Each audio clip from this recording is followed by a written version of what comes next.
Boa tarde, gente. Autorizado? Arrasou.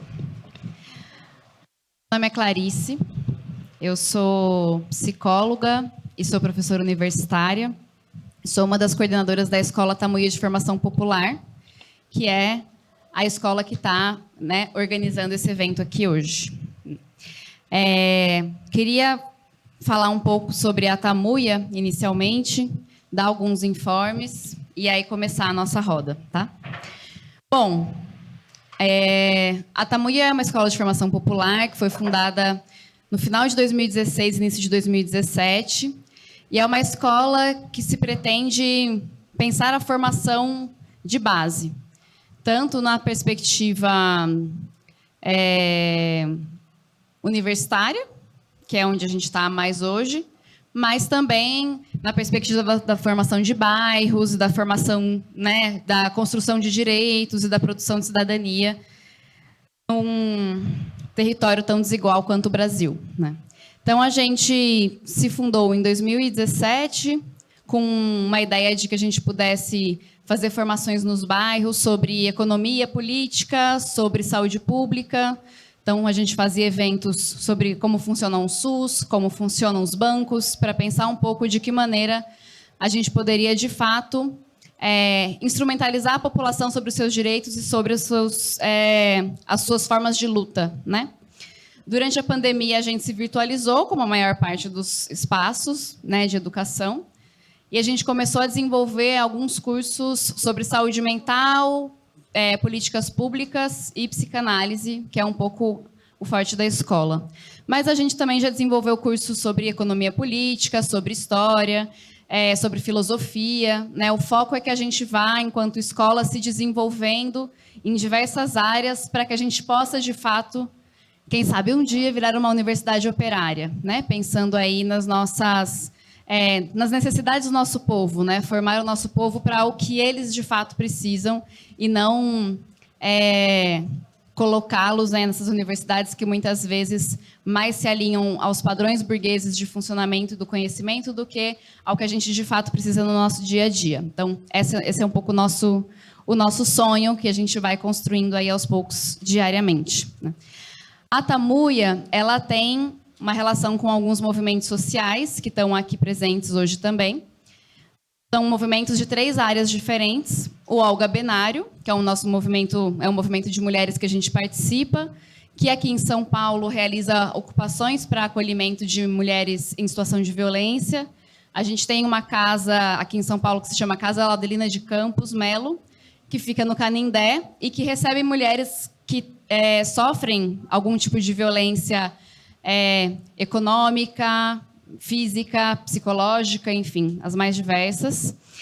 E o intuito é receber essas mulheres, acolhê-las, né? A gente tem uma equipe técnica, que a gente tem advogados, a gente tem psicólogos, a gente tem assistentes sociais, e também organizar politicamente essas mulheres, né? Porque a gente acredita, enquanto Olga, que só a organização política pode, de fato, emancipar essas mulheres e, por isso, a gente precisa organizá-las. E, para isso, a gente precisa acolhê-las, né? Então, a Tamoia compõe com o movimento Olga. E, falando um pouco disso, né, a Casa Laudelina de Campos Melo, ela foi a leilão. Não sei se alguns de vocês estão sabendo, né? Mas a gente tem essa ocupação desde o início da pandemia. E ela foi a leilão justamente porque o proprietário faliu e ela foi leiloada. A gente está fazendo vigílias, fazendo movimentos de resistência dentro da casa, ocupando a casa de diversas formas, como a gente já ocupa mesmo. Mas convido vocês, então, para juntar a gente nesse movimento, em que a casa está, de fato, correndo o risco de ser desapropriada. E a gente tem um abaixo-assinado também que a gente está entregando, a gente está fazendo várias formas de enfrentamento dessa desapropriação. Quem puder assinar, então, depois, é importante. A gente também apoia o MLB, que é o Movimento de Luta de Bairros e Favelas, e eu vou chamar a Priscila, coordenadora do MLB aqui em São Paulo, para falar um pouco dele. Oi, gente. Boa tarde. Espero que estejam todos bem.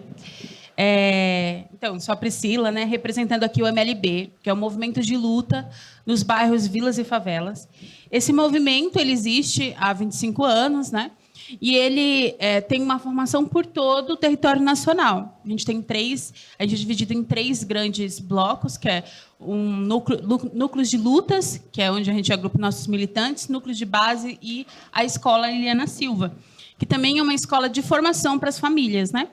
Então, o movimento de luta, ele é um movimento que a principal função dele é agrupar as lutas que são importantes para o nosso povo, que a gente encontra nos bairros, nas vilas e favelas. Então, a gente bate de porta em porta, a gente faz uma luta contra a fome, que é a alta dos preços dos alimentos, que é uma denúncia que escancara para todo mundo, né? Que fica muito claro pela miséria que o nosso povo passa, de que, enquanto tem gente que a gente viu durante a pandemia tendo que se alimentar de osso, e hoje a gente ainda tem 64,7 milhões de pessoas passando fome. É óbvio que, diante de tudo isso, a gente não pode não fazer nada, né? Então, o movimento ele tem esse trabalho, tem o trabalho das ocupações, que é, diante da situação do nosso povo, de moradia, né, com a quantidade que a gente recebe num salário mínimo, conseguir se organizar para pagar um aluguel, para poder ter lazer, para poder conseguir pagar uma cesta básica, fica impossível mesmo, né? E é um direito do povo ter uma moradia digna, né? E a ocupação, ela é também um espaço, ela é um momento em que a gente dá um tapa no capitalismo, né? Afinal de contas, é através da ocupação que a gente diz que as coisas devem funcionar, a organização do povo através de um grupo de pessoas que consegue organizar o poder popular em um espaço, que aquelas regras são as regras que são feitas pelo povo de forma comunitária, de forma coletiva.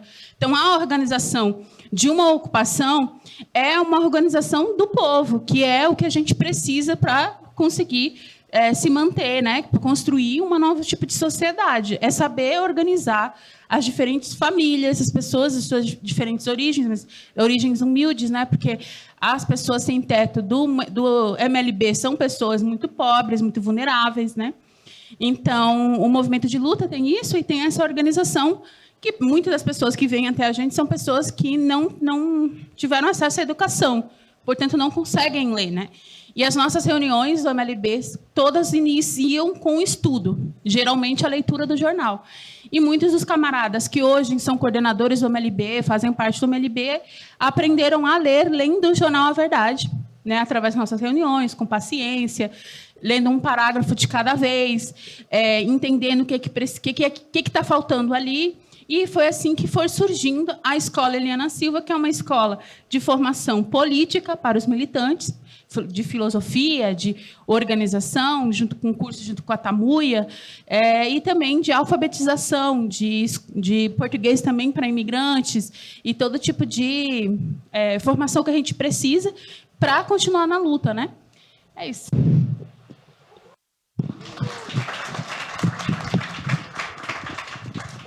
Bom, gente, então, a Tamuia compõe com o Olga, compõe com o MLB, e ela compõe também com o MLC, que é o Movimento de Luta de Classes, que é o Movimento de Organização de Trabalhadores.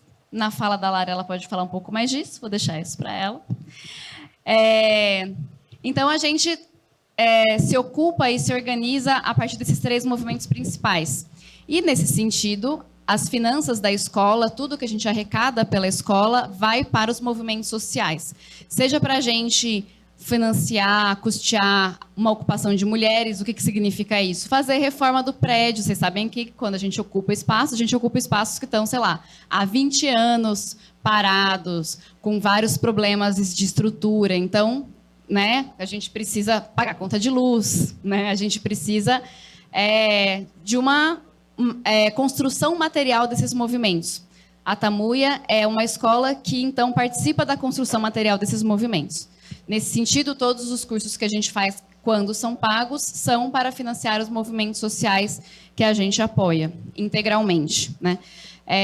Esse também, a atividade de hoje é também uma atividade de construção material, né? Por isso que a gente está pedindo um valor de R$ 15 para participar dessa roda de conversa, fazer essa reflexão aí sobre a construção da educação socialista, porque todas essas finanças vão aí para as nossas ocupações e para a forma como a gente pode cada vez mais construir materialmente a emancipação do povo, né? Essa é um pouco a função principal da gente aqui nesse momento. Além disso, nós temos uma rifa que está rolando ainda da Tamuia, e essa rifa vai ser sorteada hoje. Quem sabe a pessoa está aqui, não é mesmo, que vai ganhar essa rifa. A gente ainda tem uns, talvez, 4, 5 números, sei lá. A gente tem alguns poucos números ainda. A gente está vendendo essa rifa já há umas semanas. E é uma rifa que vai ter como brinde este livro, chama Camarada. É um livro da Jodi Dean. Jodi Dean é uma socióloga norte-americana comunista. É quase estranho, né? Norte-americana, comunista, mas é verdade. E nesse livro ela vai falar da noção de camarada enquanto um laço social que é muito diferente do laço familiar, que é muito diferente do laço de amizade, mas é um laço de aliança política e construção do horizonte. É um dos meus livros preferidos, eu amo esse livro. Então, nessa rifa, vocês ganham esse livro, uma camiseta da Tamuia maravilhosa. Está aqui uma referência, porque dependendo do número, né, a gente muda. As nossas camaradas estão com essas camisetas. As costas delas são lindas. E um pôster também, tipo dessas refs, assim, que vocês vão poder escolher. A rifa custa R$7. Vocês podem falar com algumas das nossas camaradas, caso vocês queiram estar adquirindo para concorrer a esse maravilhoso prêmio.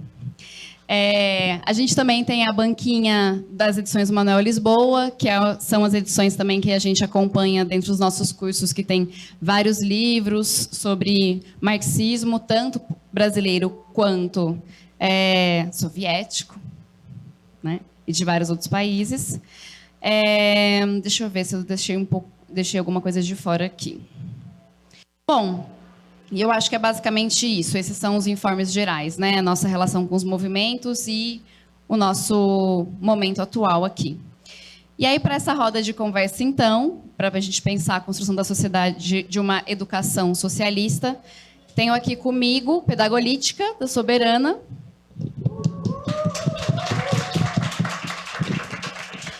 Para Amaral, do MLC.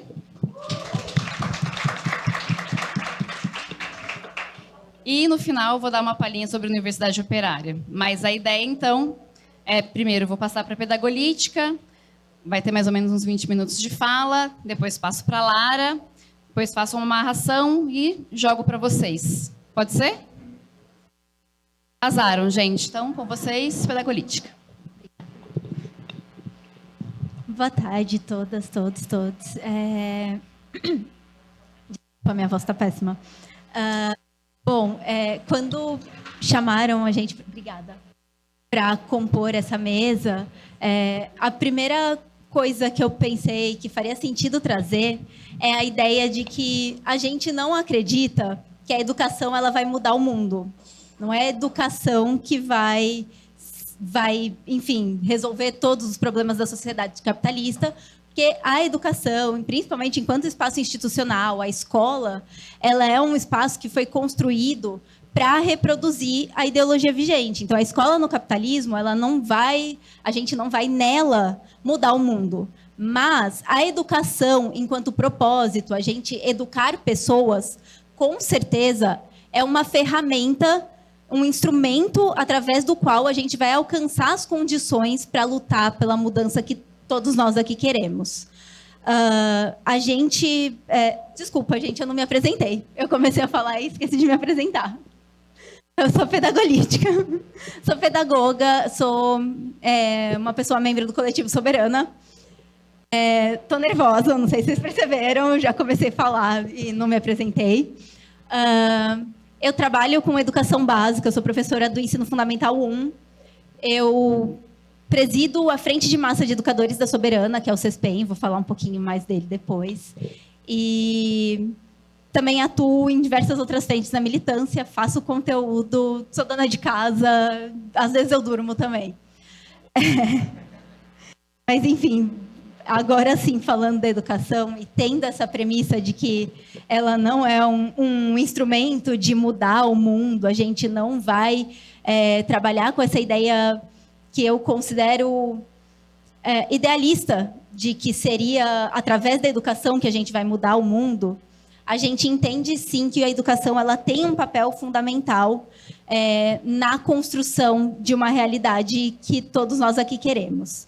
A gente tem um histórico da educação aqui no Brasil que ele é marcado pela construção da educação de uma forma quase que não. Ela foi construída, pensada para que as pessoas elas não tivessem acesso a uma educação crítica. E aí, historicamente, a gente tem a educação que chegou no Brasil ignorando primeiro toda a educação que acontecia já aqui com os indígenas.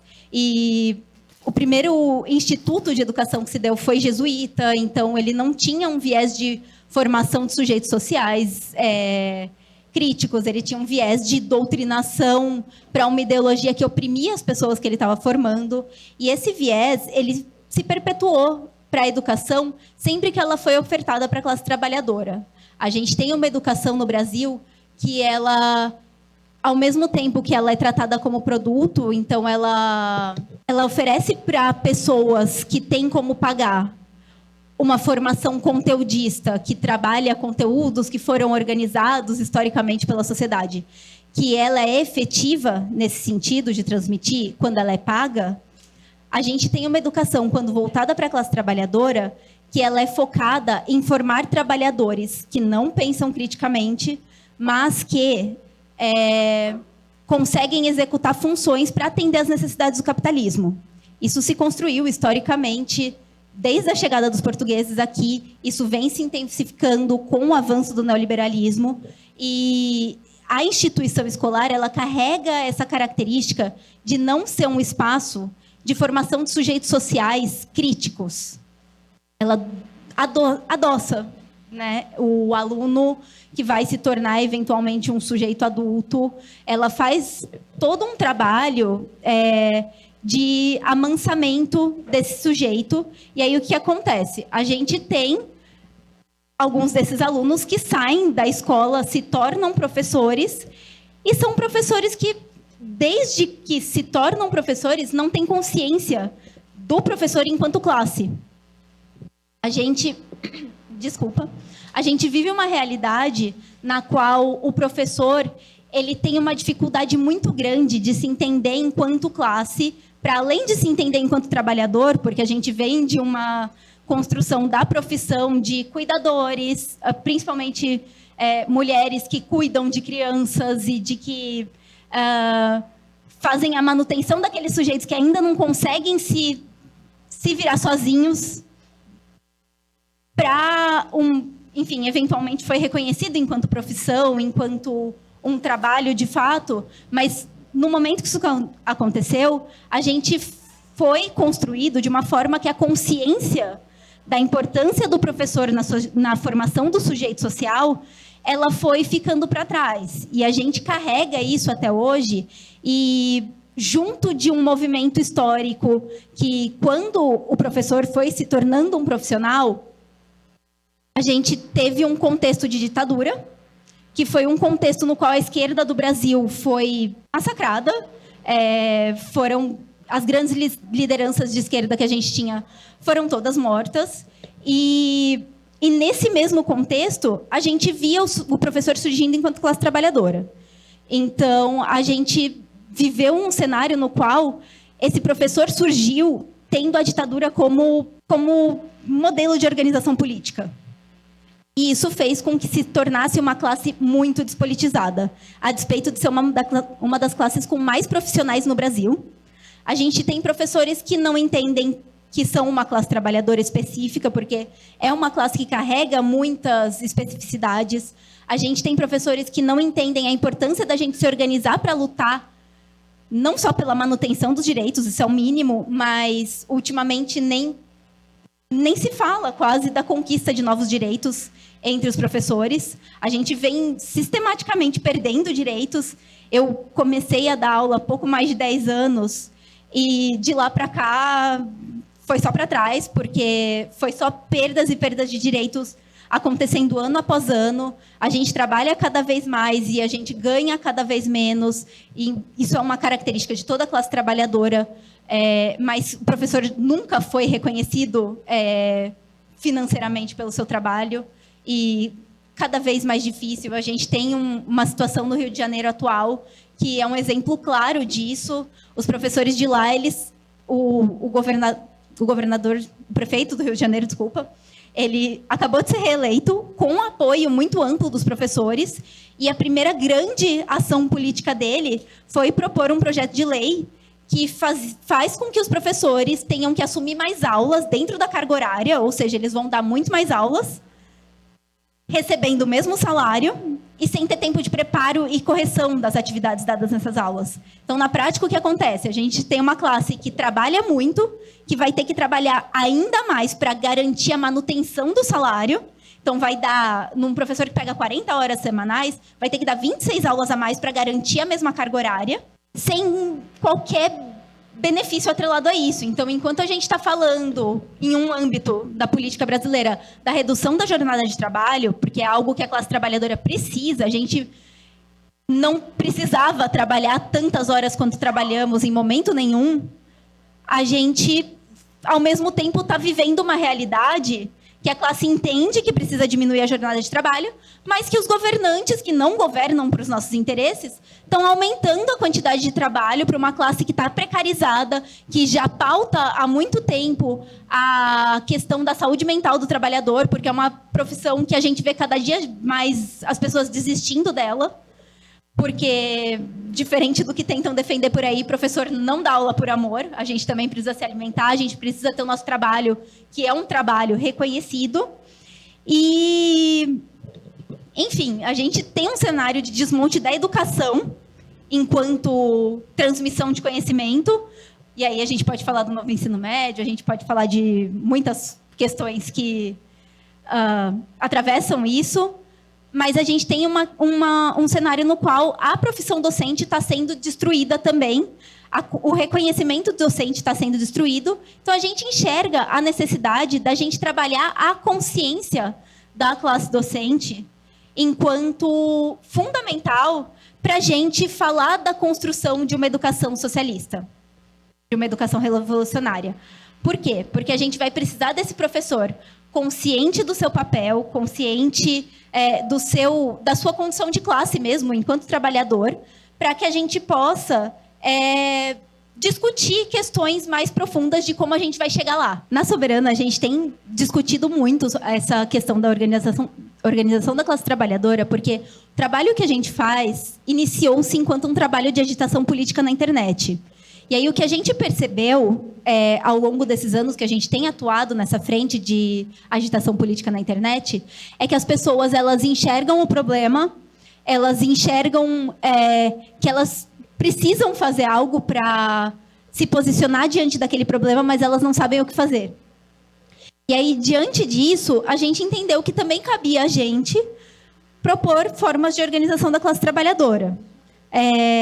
A gente aponta sempre em vídeos, em lives, que a solução para isso é a organização. Então, a gente sabe que tem bastantes pessoas da UP que acabaram se organizando por ter tido contato com alguns dos nossos comunicadores, mas a gente também chegou num momento que a gente entendeu que a gente precisava usar a estrutura que a gente já tem, que é uma estrutura online, que chega, de certa forma, no Brasil inteiro, para ajudar as pessoas que querem se organizar. E aí, diante disso, que a gente começou a atuar desde o ano retrasado, mas mais ativamente, enquanto prioridade da nossa militância, foi em propor formas de organização da classe trabalhadora. A gente tem feito isso através de frentes de massa, e as nossas frentes de massa, elas atuam, então, basicamente, como se fosse uma cooperativa juntada de um espaço de organização política. A gente organiza classes específicas, porque a gente entende também que a gente não pode abraçar o mundo com poucos braços. E através dessa organização e do nosso alcance, a gente consegue promover espaços nos quais classes estão organizadas a gente consegue ofertar trabalho para essa militância que a gente tem organizada atualmente nas nossas frentes de massa, através do alcance dos nossos comunicadores, e oferecer a organização para a pessoa entender qual é o papel dela nesse espaço político, que ela é um sujeito político, que ela é um trabalhador que está precarizado por um sistema que quer que ele continue precarizado e que a única solução para esse problema da precarização do trabalhador é a luta de classes. Então, a gente tem esse viés organizativo, mas a gente tem um viés combativo ao sistema. A gente quer que os nossos professores no CESPEM, que é a Frente de Massa de Educadores da Soberana, assim como os psicólogos do SAMECA e os juristas do júri, que atualmente são as 3 frentes que a gente tem, eles entendam que a gente não vai enfrentar o sistema dentro das chaves que o sistema nos oferece. Porque o sistema ele dá alguma coisa para a gente acreditar que a gente tem essa possibilidade. Mas a gente quer que a classe trabalhadora esteja consciente, esteja munida tanto de formação profissional, a gente quer professores que saibam trabalhar dentro de sala sem se pôr em risco, mas atuando criticamente, então oferecendo uma educação crítica, não de uma forma desorganizada, não de uma forma desesperada, que era o que a gente via muitas vezes, de professores chegarem e do tipo, tem esse problema aqui na minha escola e eu vou bater boca com a diretora, sendo que a diretora ela está muitas vezes num sindicato que está ali junto com o governo, porque a gente sabe que a gente é o elo fraco dessa relação. Então, a gente trabalha estratégias de dentro da sala de aula e em outras frentes, estarmos atuando enquanto professores para conscientizar a população, para levar conhecimentos estruturados, que a gente também sabe, a gente entende que é importante, não apenas essa... vou cuidar muito para a forma como eu vou falar isso, mas a gente entende que a consciência política ela é importante, mas a gente entende também que é importante que a gente leve o conhecimento que não chega no aluno da escola pública para esses alunos. Muitas vezes a gente, nesse desespero individualista de mudar a realidade da escola, a gente acaba esquecendo que a gente está numa escola para fazer a transmissão desses conhecimentos. Então, a gente trabalha de forma que os professores eles estejam aptos a fazer essa transmissão de uma forma crítica. Então, enquanto os conhecimentos são transmitidos, a gente trabalha aspectos críticos da sociedade, a gente trabalha a conscientização. Por quê? Porque a gente quer que o aluno que passe pelos nossos professores e que passe por uma educação feita por esses professores, eles tenham acesso ao que vai ser cobrado deles. Principalmente, a gente vem... desde o golpe, tem um monte da educação institucional que só está afetando aluno de escola pública. A gente veio do novo ensino médio, uma reestruturação curricular que fez o quê? Que o aluno de escola particular, e aí eu falo com propriedade, porque infelizmente eu trabalho na rede particular, ele tem acesso a todo o conhecimento de todas as matérias estruturado, ele continua tendo acesso a uma ótima educação curricular, enquanto o aluno de escola pública está aprendendo a fazer brigadeiro. E deixando de aprender outras coisas enquanto ele aprende a fazer brigadeiro, numa falsa premissa de que aquilo vai fazer com que ele alcance um patamar social que a gente sabe que não vai acontecer. Ninguém vai ficar, e ainda mais a grande massa da população não vai ficar rica vendendo brigadeiro. Então, a gente quer que os nossos professores eles estejam ocupando escolas, ocupando sindicatos, ocupando espaços políticos, porque a gente entende que essa disputa ela também é importante, assim como é o trabalho que o MLC tem feito nesse sentido, mas a gente quer também que o conhecimento chegue ao aluno, para que o aluno passe no vestibular, porque está cada vez mais difícil para quem vem de escola pública entrar numa faculdade, para que esse aluno ele tenha a condição de continuar na faculdade e terminar a faculdade, porque entrar não é o desafio. Entrar é só o primeiro. Então, a gente tem atuado politicamente nessa questão da organização dos professores, para que a gente possa, enfim, levar para a classe trabalhadora o conhecimento estruturado, mas também a organização de classe. E aí a gente se inspira muito, inclusive, na organização da Tamuia, que tem esse propósito de levar a educação para as pessoas. E a gente entende que não é brigando ali dentro da escola, individualmente, que a gente vai fazer isso, mas que a gente vai fazer isso através da organização da classe trabalhadora, da classe docente, especificamente, falando de educação, mas também da conscientização desses docentes enquanto trabalhadores, para que a gente consiga lutar de forma unificada, para que a gente tenha a luta do professor, mas que a gente entenda que a luta do professor é a luta do trabalhador, e a luta do trabalhador também é a luta do professor.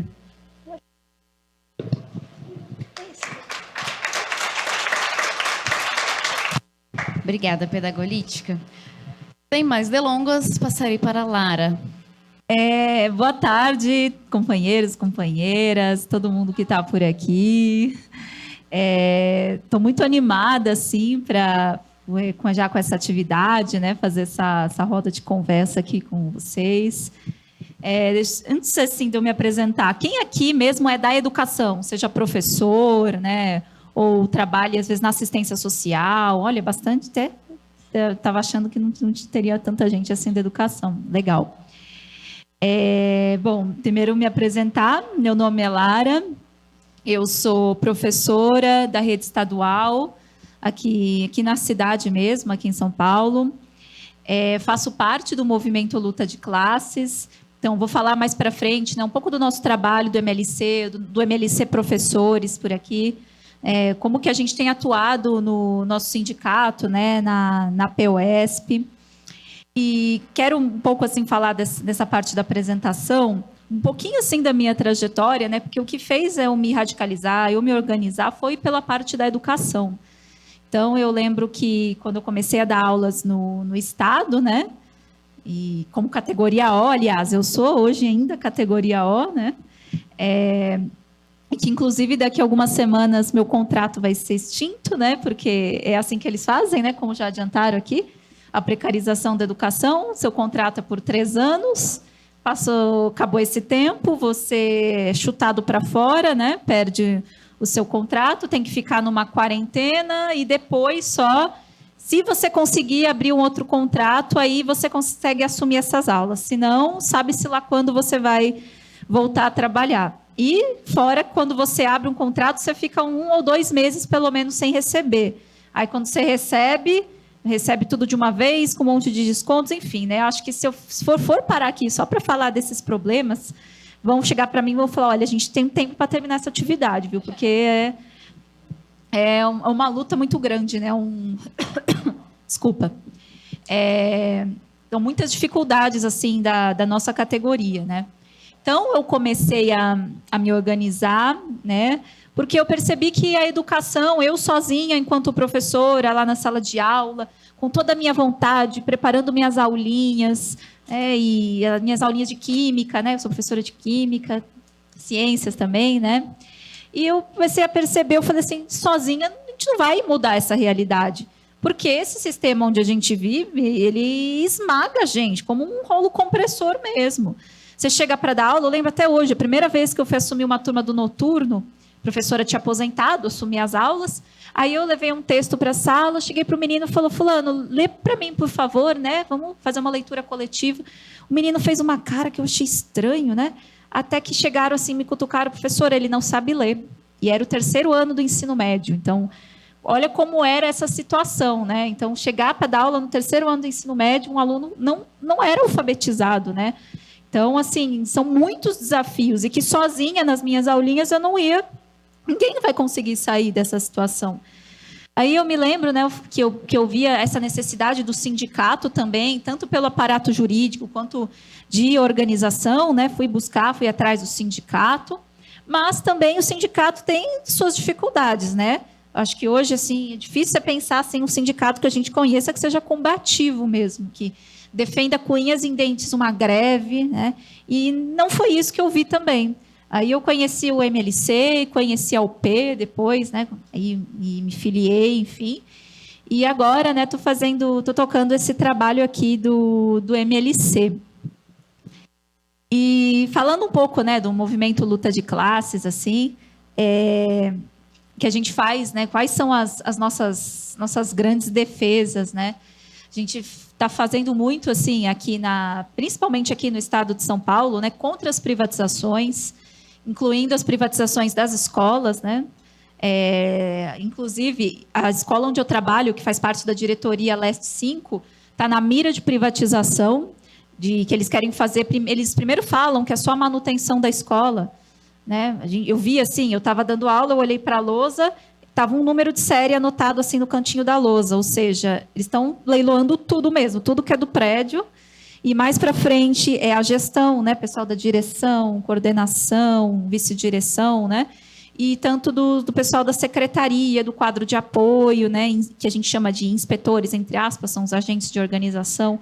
Então, assim, tudo eles querem leiloar, né? Então, a gente está com essa bandeira, né, contra as privatizações, também a questão da Sabesp, do metrô, né, da CPTM. Então, quem quiser saber mais sobre essas lutas, como que a gente está organizando as nossas atividades, aí depois me procura, a gente toca um contato aí, já vê umas atividades aí para a gente fazer. Também pelo fim dessa escala 6x1, que cada vez mais, quando você vê relatos dessas pessoas que trabalham nessa escala, de que fala que, olha, é uma escravidão assim legalizada, principalmente depois aí da reforma trabalhista, o que a gente vê, né, tem piorado muito a condição de nós trabalhadores. Então, também pelo aumento do salário mínimo, que, inclusive, né, o departamento lá, o intersindical, o DIESE, fala que o nosso salário mínimo deveria ser superior a R$6.000. E quanto que é o salário mínimo hoje? 1.412, né? Olha a defasagem. A gente não consegue sobreviver com um salário mínimo. E, claro, né, contra o fascismo, que aqui em São Paulo, né, aqui no estado de São Paulo, representado por esse fascista do Tarcísio, que cada vez que eu vejo ele com aquele martelinho lá falando que vai vender tudo, vai privatizar tudo, né? Dá aquela raiva de falar assim, vou pagar esse vídeo, né? Dá aquela raiva assim na gente. E no Ricardo Nunes também, aqui na capital, né? Que foi aí reeleito, né? Infelizmente. E vamos fazer essa luta contra esses representantes do fascismo, onde eles estiverem, né? Então, o MLC, né? O Movimento Luta de Classes, né? A gente tem ele já existe desde 2005. Nacionalmente, né, a gente faz, onde a gente consegue, né, a gente está nas direções dos sindicatos, como os sindicatos de enfermeiros em Pernambuco, o Sindilimp da Paraíba também. Então, cada vez mais a gente vem tendo conquistas assim, muito importantes. Então, lá dos enfermeiros, a gente conseguiu essa luta pelo respeito, né, o pagamento ao piso salarial, né, da enfermagem, que a gente viu, né, durante a pandemia, o que aconteceu com esses trabalhadores e trabalhadoras, na verdade, a maioria mulheres ainda, né? Que muitos morreram, porque o enfermeiro é o que está mais próximo do doente, né? Do que o médico em si, e não estavam tendo esse respeito, né? Então, com esse sindicato, né, uma direção combativa, a gente conseguiu essa conquista muito importante, e também, né, trabalhadores da limpeza urbana, na Paraíba, né, o sindicato, né, o Sindilimp, e cada vez mais, ano a ano, que são trabalhadores ainda, inclusive, terceirizados, que conseguem aumento salarial acima ainda, né? Conseguem ter um salário acima de trabalhadores primários, né? Então, é uma luta, assim, que eu sempre faço muito apelo nessa questão de estar organizados em sindicatos também, porque, né, tem essa questão mais imediata, né? Quando a gente vê econômica, um aumento salarial, trabalhador ainda da limpeza urbana, uma categoria muito sucateada, muito desrespeitada, né, pela própria sociedade, enfim. E também porque quando a gente faz tem essas conquistas, né, inclusive que a gente bate muito na tecla dessa questão das greves, né, que a gente precisa urgentemente de fazer mais greves, né, inclusive na educação. Quantas vezes que está lá em assembleia de sindicato, os trabalhadores vão lá, a gente precisa fazer uma greve aqui, a gente precisa parar. Por quê? Porque é na greve que vai chegar nesse ponto mais sensível, né, da contradição com o capital-trabalho. Então, é na greve que a gente fala, né, a festa dos trabalhadores. O trabalhador vai lá, participa daquela greve, tanto a questão daquela solidariedade de camaradas mesmo, né? Acho que isso fica bastante evidente também quando a gente está nos piquetes, lá nas greves. E quando você não trabalha, né, aquele patrão, né, o grande patrão, ele vai deixar de ganhar. Né? E às vezes a gente fala, nossa, mas educação, né, educação pública, né, qual que vai ser o impacto de uma greve? Né? Imagina, nós somos uma categoria enorme. principalmente para quem dá aula em ensino fundamental, né, para crianças. Se a escola ficar em greve, né, com quem que vão ficar essas crianças? Vão ter que noticiar na televisão, que é uma categoria enorme, são muitos trabalhadores, vai afetar as crianças, o próprio comércio local também, né? Então, eu lembro na pandemia que eles fizeram, fizeram de tudo para a gente voltar a trabalhar. Então, né, faz muita diferença a gente estar em casa ou não. Isso a gente tem que ter isso nessa consciência, né, ter esse horizonte, né? E o professor em casa não trabalhando, quem que vai ficar com as crianças? Vão ter que noticiar. E noticiando greve chama greve. Então, uma greve aqui, outra greve ali, outra ali, quando vai ver uma greve geral. E é isso que a gente quer fazer, né? A gente quer chegar numa nova sociedade, numa sociedade socialista, vamos construir essas grandes greves, né? A gente sempre enfatiza muito isso, né? Então, às vezes a gente vai numa assembleia, mas não queremos greve agora. Não, nós queremos greve sim, né? Inclusive, essa questão da escala 6x1, né, do fim dessa escala 6x1, é um assunto muito importante assim, para a gente conseguir levantar essa bandeira, né, dessa greve, né, da diminuição da jornada de trabalho também, e que a gente consiga conquistas maiores ainda, de elevar essa consciência de trabalhadores. Então, isso vai chamar a atenção que é um ponto muito importante. No MLC de professores, a gente está organizado mais com os professores do Estado, né, aqui em São Paulo, mas também estão surgindo professores de municípios, enfim. Aí depois, quem quiser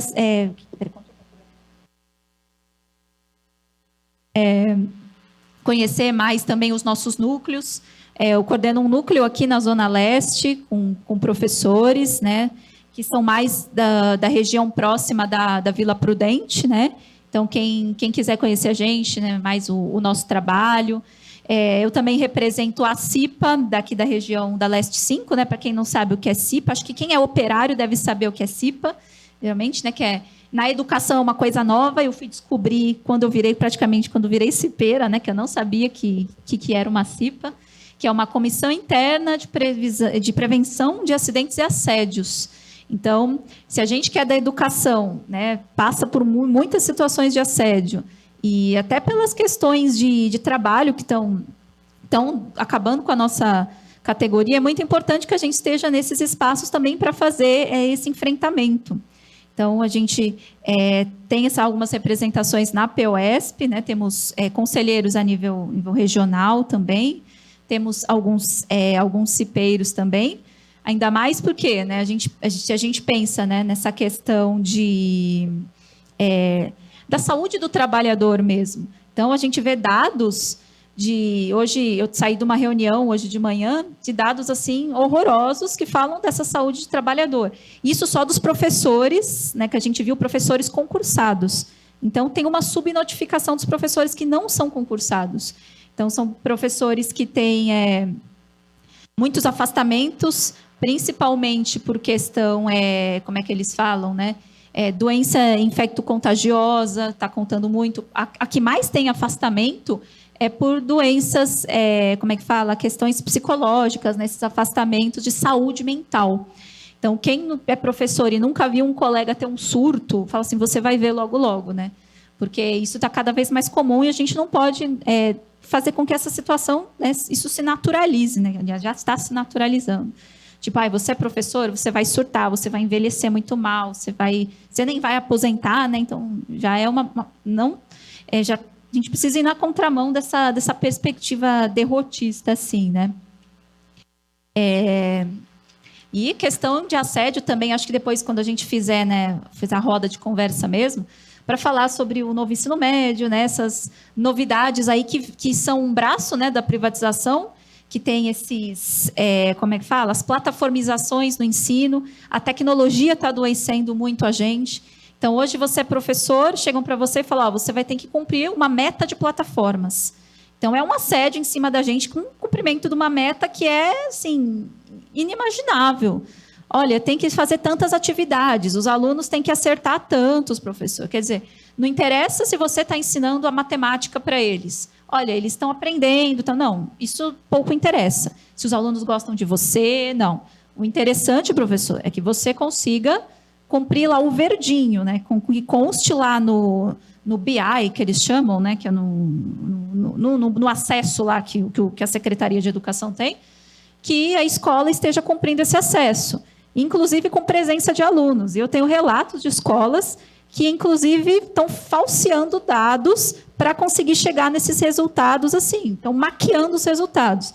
Ou seja, o Tarcísio, esse fascista, ele quer agora, ainda mais estão cogitando o nome dele para a presidência, então ele quer mostrar esses dados. Olha, as escolas paulistas, os alunos todos, praticamente 100% são frequentes. Olha, melhorou o ensino, porque os alunos estão com as plataformas digitais. Então, isso é muito perigoso, né? Então, o assédio em cima dos trabalhadores, os estudantes nossos, eles falam que não estão aprendendo nada, realmente, que está cada vez pior, e ainda está servindo de munição aí para esse fascista querer ou se reeleger ou se eleger presidente, né? Então, é um enfrentamento muito grande, né? Ainda mais, a gente não pode esquecer dessa tentativa aí de militarização das escolas, né? Que a gente foi muito para cima também, o MLC, fizemos, inclusive, né, com atividades nas escolas, né? Inclusive, né, por falar em atividades nas escolas, a gente tem a parceria com o Olga, né? Que é o Olga nas escolas, para falar com relação à violência contra a mulher, questões de gênero também. Então, é muito importante estabelecer essas parcerias, até mesmo para ser um outro braço, né? Chegar nos estudantes, organizar mais professores, nunca esquecer desse horizonte. A gente só está lá para apresentar, né? Mas para a gente conseguir organizar e ir aumentando, né, o nosso exército, muito importante. Agora, bom, tenho menos já de 5 minutos. Queria falar aqui rapidinho um pouco sobre essa parte de educação e socialismo, né? E é o exemplo cubano dessa erradicação do analfabetismo, né? Então, a gente sempre tem que resgatar esses casos históricos. Estou, inclusive, com uma das edições do Jornal Verdade. Essa edição é de outubro, da segunda quinzena, que está aqui no verso, né? E gosto muito, né, de guardar assim com bastante carinho, né? O jornal, não só por ser o jornal Verdade, né? Mas, como a companheira falou, né, a Pri, né, a gente usa às vezes para educar, né, para alfabetizar. E essa matéria aqui está falando fazendo esse resgate histórico, uma coisa muito importante, né, como é que foi todo esse processo. Então, aqui ele até fez um panorama assim, com comparação, né? Naquela época, né, 1961, quando Cuba conseguiu erradicar o analfabetismo, no Brasil, o analfabetismo era de 50,5%, ou seja, mais da metade dos brasileiros na época ainda era de analfabetos. Na Bolívia, 67,9%. Então, Cuba, primeiro país das Américas a conseguir esse feito, né? Então, eles fizeram com que aquilo que era extraordinário acontecesse, né? Que é a revolução, né? Graças à revolução. Então, como que foi isso, né? Como foi uma mágica, né? Claro que não, existiu muita questão, né, de organização. Então, logo depois, né, que já no início, né, da revolução, eles já estavam implementando reforma agrária, a questão da nacionalização da indústria. Então, recomendo também muito a leitura daquele livro, né, a nossa parceria, né, com as edições Manuel Lisboa, né, do ministro Che Guevara, que é do Tirso Sáenz, que ele vivenciou todo aquele processo. Então, ele falou assim, nossa, aquilo tudo era para construir uma nova sociedade, era totalmente diferente da forma como ele trabalhava para os estadunidenses, que era simplesmente, é sua vida individual e acabou. E ele foi percebendo, né, no caso como ele foi, né, na indústria, de que aquilo era para construir aquela sociedade nova, a sociedade socialista, que era pelos trabalhadores, pelo povo. E muito disso é transmitido também nessa questão da alfabetização. Então, tinha toda essa questão, né, só que aí o Fidel chegou, ele já olhou assim, falando, olha, a gente precisa acabar com o analfabetismo. Por quê, né? O que aconteceu? Eles foram sendo invadidos, claro, né? Inclusive, tem aqui um trecho que fala que a CIA estava se infiltrando lá, em Cuba, então as pessoas precisavam estar educadas, né, de acordo com os princípios da Revolução. Então, por isso, precisava primeiro alfabetizar essas pessoas. Então, aqui eles contam, né, mais de 700 mil pessoas aprenderam a ler e escrever nesse período de pouco menos de 2 anos, né? Então, teve muita perseguição, né? Teve, inclusive, eram jovens que faziam esses trabalhos, né? Esses brigadistas. Então, alguns deles, inclusive, foram assassinados por essas guerrilhas, né? Esses norte-americanos, né? Que foram para atacar mesmo a Revolução, para atacar Cuba. E outros que continuaram esse trabalho. Então, tem aqui um relato de que em novembro de 61 foi uma primeira cidade, inclusive, que eles iam para as regiões mais rurais, né, que eram as mais precárias. Olha, aqui a gente concluiu a nossa tarefa. O que a gente vai fazer? A gente vai descansar? Não. A nossa tarefa principal nesse momento é alfabetizar. Eu já vou concluindo, né? Então, eles foram para outras cidades, né, alfabetizando outras e outras pessoas. E aquelas pessoas que eram alfabetizadas iam aprendendo para alfabetizar outras pessoas no futuro, né? Então, qual que era a consciência desse povo, né? Então, não era um povo que simplesmente fazia as coisas por fazer. Não, eles tinham uma consciência daquilo que talvez não foi, né, uma das tarefas mais importantes, né? Para você defender o socialismo, defender a revolução, primeiro precisava desenvolver essa educação, né? Então, esses jovens que foram fazer trabalhos, muitos migraram, né, foram para outras cidades, inclusive, né, para o interior, né, viviam aquela vida como o povo trabalhador, né, vivendo no meio do povo, já era um aprendizado, inclusive, e às noites eles iam lá para alfabetizar, né? Então, toda uma lição assim, de abnegação mesmo, e de um trabalho que é sistemático, ele é contido, ele é ininterrupto, e olha o que eles fizeram em pouquíssimo tempo, né? Tantas políticas, depois a gente pode falar, né? Como é que é? Pedagolítica, né? São meio ruim assim, às vezes, para lembrar os nomes. Né? Que as políticas aqui no Brasil, elas são muito descontínuas. Então, tem muitas falhas, né? Por isso que até hoje a gente não conseguiu resolver esse problema do analfabetismo. E como que Cuba fez, né? Como é que a gente pode fazer com que a educação seja a favor da nossa classe, né? Seja para a emancipação da nossa classe. Então, eu concluo aqui, né? Depois, quem quiser ler melhor, acho que essa matéria já deve estar no site, inclusive. Muito boa, gente, recomendo muito. E a gente depois continua aqui o nosso papo, que eu estou estourando.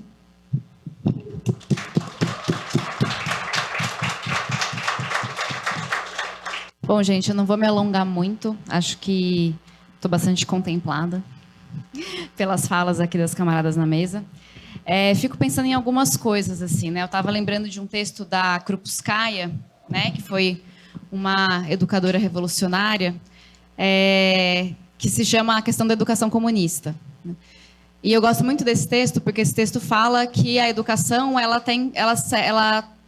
na verdade, serve aos princípios do que se quer de uma sociedade, né? Então, ela começa esse texto falando assim, bom, os espartanos queriam educar os seus filhos para a guerra. Então, a educação tinha essa função de educar guerreiros, né?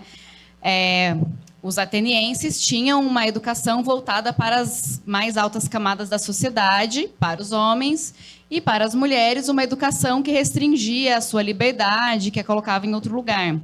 E ela vai discutindo um pouco, né, o quanto que, por exemplo, o escravo também tem uma educação que é de se submeter ao seu senhor e trabalhar, e ela chama isso de educação.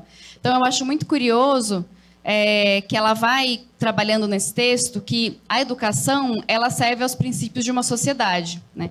E a sociedade que a gente tem hoje, os princípios da nossa educação são princípios que produzem, vamos dizer assim, duas qualidades de cidadãos, né? Um cidadão focado a receber uma educação conteudista, mas que de alguma maneira vai possibilitar que essa pessoa tenha acessos e prazeres com a leitura e poder fazer uma elaboração crítica e poder, de alguma forma, passear e navegar por esse mundo, e pessoas que são educadas para se submeter às primeiras pessoas, né? Então, a gente tem um tipo de educação hoje, numa sociedade capitalista, não só no Brasil, mas também no Brasil, que produz essas duas formas de alienação, né? Uma alienação focada nessa perspectiva de que os intelectuais, eles têm um certo saber e uma garantia sobre os outros, e os técnicos que não teriam esse acesso intelectual e que, então, por isso, serviriam as pessoas. É aquilo do fazer brigadeiro, que vocês estavam falando, né? Enfim, a forma como o ensino foi sendo reformado para que essas pessoas cada vez tivessem menos possibilidade crítica, né? E a Krupskaya, junto com o Lenin, ela vai desenvolver, a partir, principalmente do Crítica do Programa de Gotha e do Capital do Karl Marx, a ideia de educação politécnica, né? Que é justamente a perspectiva de que a forma como a educação burguesa é desenvolvida produz 3 regimes diferentes de funcionamento. Então, a gente tem uma educação disciplinar dos corpos, né? Aquela questão dos militares, a forma como a gente vai se organizar em relação ao nosso próprio corpo. A gente tem a educação voltada para os grandes intelectuais, nas universidades, em que a gente vai ter aí pessoas fazendo seus mestrados, doutorados, e, de alguma maneira, cada vez mais se alienando da sociedade, né? Então, a gente tem, às vezes, muitos professores, por exemplo, universitários, que são muito bons no que leem, mas que não têm uma capacidade de aplicar na materialidade aquilo que leem. Ou seja, isso não se torna uma praxis, isso se torna um exercício de abstração contínua, sem muito efeito, né? E um terceiro tipo de educação, que é a educação técnica, que é voltada, então, para as pessoas que fazem a gestão, as pessoas que organizam o Estado e que, de alguma maneira, vão burocratizando esse tipo de funcionamento.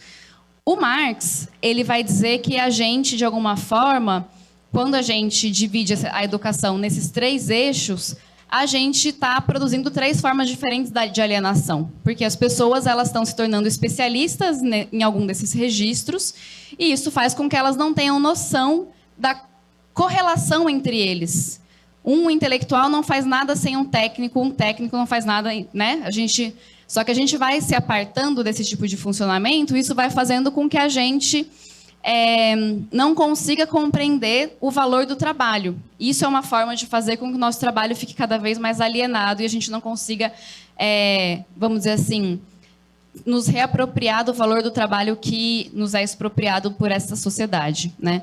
Então, o Marx, quando ele vai falar da educação politécnica, ele vai falar da importância da gente pensar uma educação que esteja vinculada a partir desses 3 eixos, né?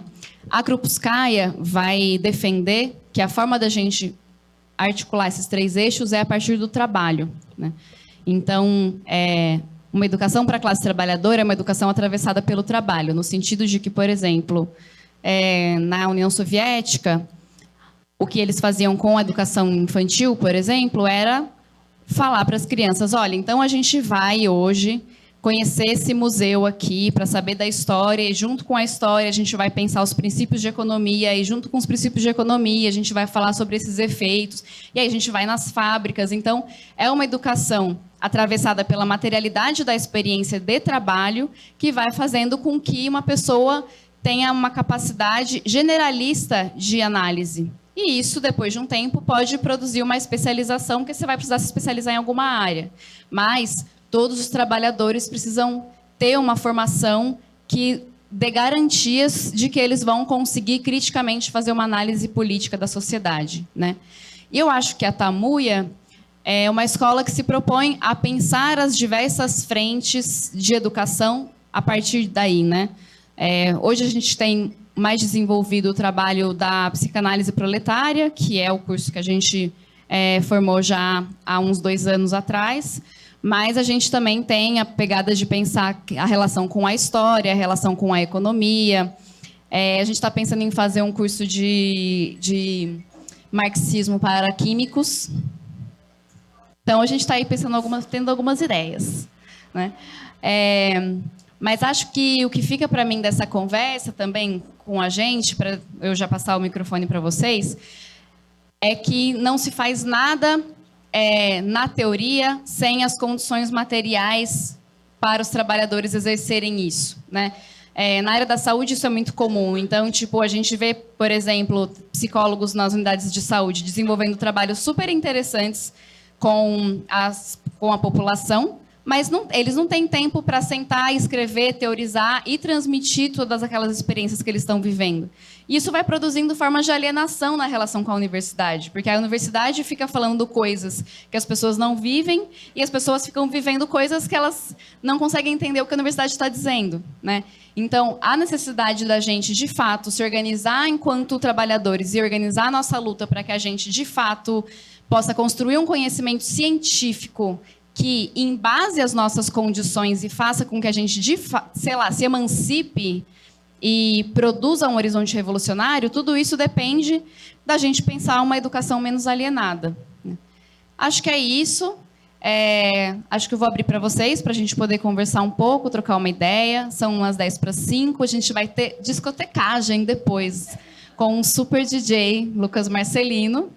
Mas enquanto ele não chega e a gente também tá por aqui, vamos trocar uma ideia. Cara, acho que vou contar anedotas aí, exemplos que acho que conversa muito, né? Eu sou pesquisador e mestrando em comunicação, certo? Particular. E o que a gente vê, enfim, já foi contemplado, né? Mas só exemplificando, né? São vários e vários projetos, dissertações, pesquisas que demandam muito trabalho, muita leitura, mas que justamente no fator político, no fator de cumprir uma função social, isso é quase que extinguido, né? Ainda que muitas pessoas despendam muito tempo, né? E um trabalho, sim, muito bem feito, mas que, pelo menos ao meu ver, ele se torna vazio quando ele não tem aplicabilidade nenhuma na sociedade, né? Inclusive, entrando no mestrado, várias frustrações aí, porque acho que a gente acaba tocando nesses pontos justamente de que, dentro de uma educação numa sociedade burguesa, a ciência ela não cumpre um papel de funcionalidade dentro da sociedade, como coloquei, né? E aí a gente vê, né? São pouquíssimas bolsas que abrem, por exemplo, principalmente para o povo pobre participar, certo? Na minha turma mesmo não tem uma pessoa negra, não só na minha turma, na verdade, né? E o que a gente percebe, por exemplo, né, é que tem processos de bolsa que privilegiam estudos que são aplicados para fazer lucro para empresas, assim, né, que são direcionados para empresas de médio, grande porte aqui de São Paulo, enfim, de outras regiões também, né. E eu dei a sorte aí de conseguir uma bolsa, né, e é tido como uma fortuna ganhar 2.100 numa bolsa de faculdade, né. 2.100 não dá para pagar a própria vida, né? Quem dirá comprar material para ler ou para escrever mesmo, né? E aí casando com outras coisas também, né? Ainda na militância, a gente acaba conhecendo muitas pessoas secundaristas, né? E igual foi colocado, né? Dessa educação de bolo de pote ou qualquer coisa do tipo, né? E aí tem esse novo projeto de lei horroroso do Tarcísio, né? Que ele representa, na verdade, interesses burgueses, né? E esse projeto de lei visa extinguir o uso de celulares dentro das escolas, né? O que na TV é colocado como uma grande vitória, uma grande conquista. Vamos tirar o vício dos jovens, né? É, na verdade, uma grande mentira, né? Dentro de uma sociedade, como eu disse, estudante de comunicação, né? Dentro de uma sociedade em que estudos pautam já o acesso à internet, o acesso à tecnologia, ao celular, como fundamentais dentro do funcionamento social, né? Então, tirar da escola pública o uso de um celular pode parecer besta, mas é uma questão de colocar essa criança pobre ainda mais afastada de sociabilidades ali, né? De letramentos midiáticos que fazem parte da nossa vida, né? E que existem suas complicações, mas não está sendo pautado, né? Enquanto isso, né, em escolas de autofinanciamento, inclusive que vêm de financiamentos de think tanks, né, o Instituto Lehman mesmo, eles estão lá super glorificando o uso da inteligência artificial como algo revolucionário, mas para o povo pobre que se dane a tecnologia, né? É extinguida, é tirada das mãos para justamente a gente não ter armas, tanto para construir nosso senso crítico e revolta popular, quanto para a gente não ter condições materiais mesmo de fazer esse tipo de disputa, né? E eu concluo.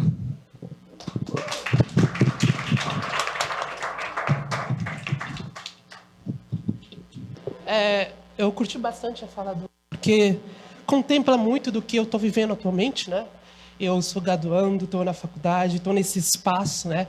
E é muito interessante porque, enquanto militante, eu não teria essa consciência, sabe? De estar consciente de que eu sou e estarei sendo esse tipo de professor, esse tipo de coisa. Porque na faculdade isso é muito alienante, isso é muito inexistente, digamos assim, né? E aí essa falta de autonomia que a gente está sentindo é muito irritante, porque, tipo assim, eu estou na fase de fazer estágio, né? E aí a gente está vendo lá, quando eu fui para o estágio lá, e com os meus amigos lá da faculdade e tal, numa escola super precarizada, num lugar super afastado do centro daquela cidade, e a surpresa de muitos alunos de quando vão lá fazer é da falta de autonomia que eles têm, né? Da incapacidade que eles têm de fazer qualquer coisa, de lidar com qualquer coisa, e a gente está vendo uma escola tão precarizada, tão afastada daquele centro daquela pequena cidade, super digitalizada. Com acesso a computador, com acesso a tecnologia, com acesso a qualquer tipo de equipamento, com TV e slide em todos os lugares, e que, na facilidade, não tem nenhum objetivo prático, assim. Então, eu queria abrir essa fala para perguntar, inclusive, para vocês, de como a gente cria essa consciência desses camaradas, porque, para mim, é muito evidente, mas isso porque eu sou militante, né? E como a gente consegue fazer essa consciência para os professores no geral, né? E aí abrir essa pergunta, essa fala.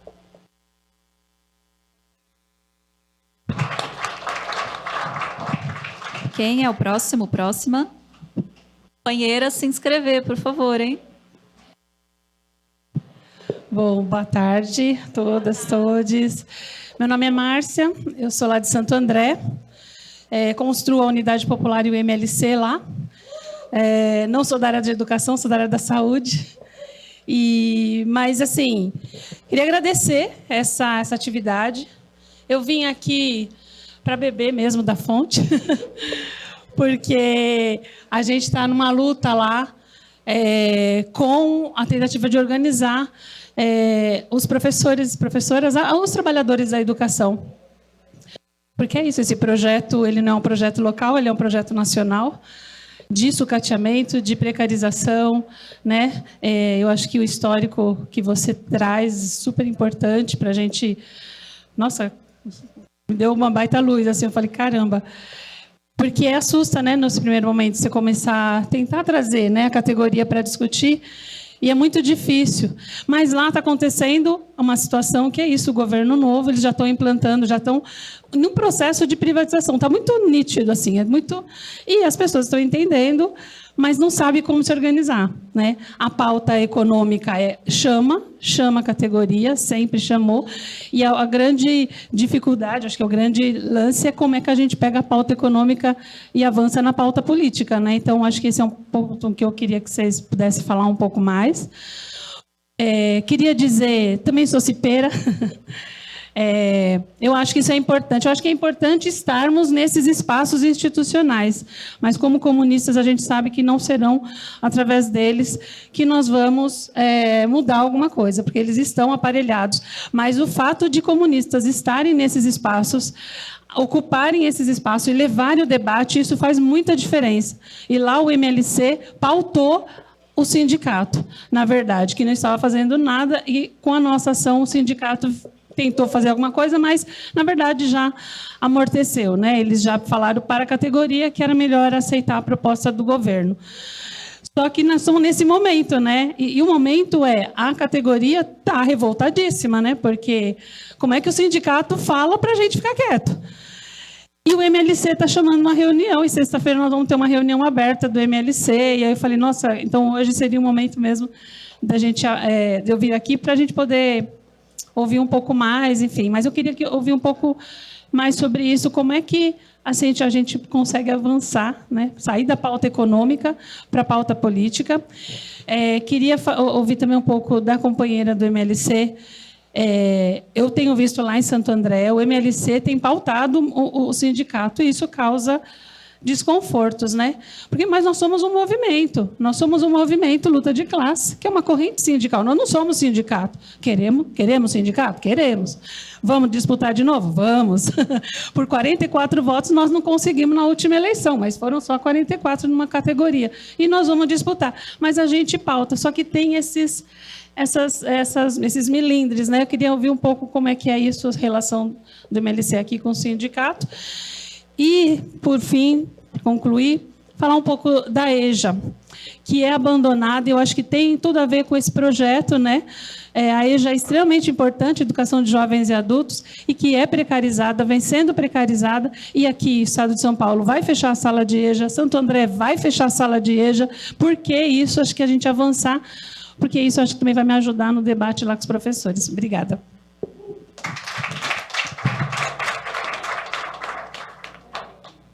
Boa tarde, o meu nome é Vitor, sou militante da UP e sou professor também. E eu queria falar, acho que duas coisas, na verdade não é nem pergunta, assim, é mais para vocês trabalharem em cima um pouquinho, né?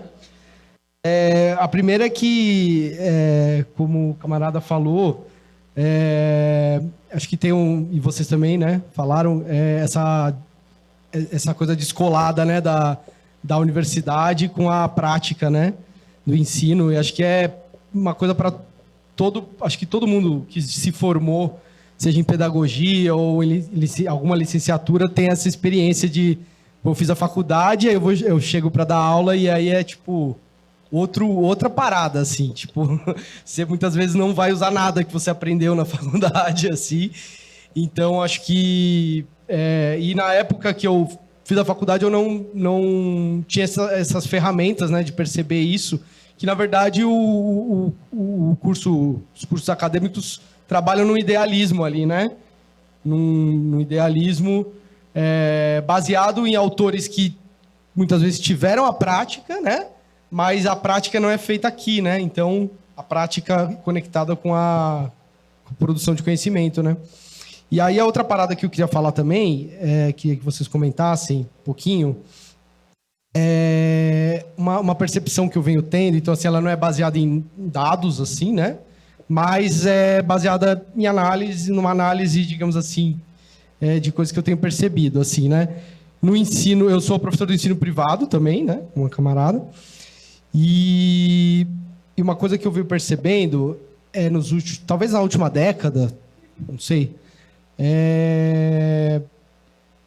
esses grandes monopólios do ensino comprando redes de escola privadas, né, que são braços do imperialismo, né, e que, assim, acho que uma coisa que eu percebo, assim, que se antes a gente tinha ali uma média burguesia, talvez uma baixa burguesia em alguns casos, donos de escolas, né? Hoje em dia a gente tem grandes monopólios que estão aí, né, servindo, fazendo esse serviço de ensino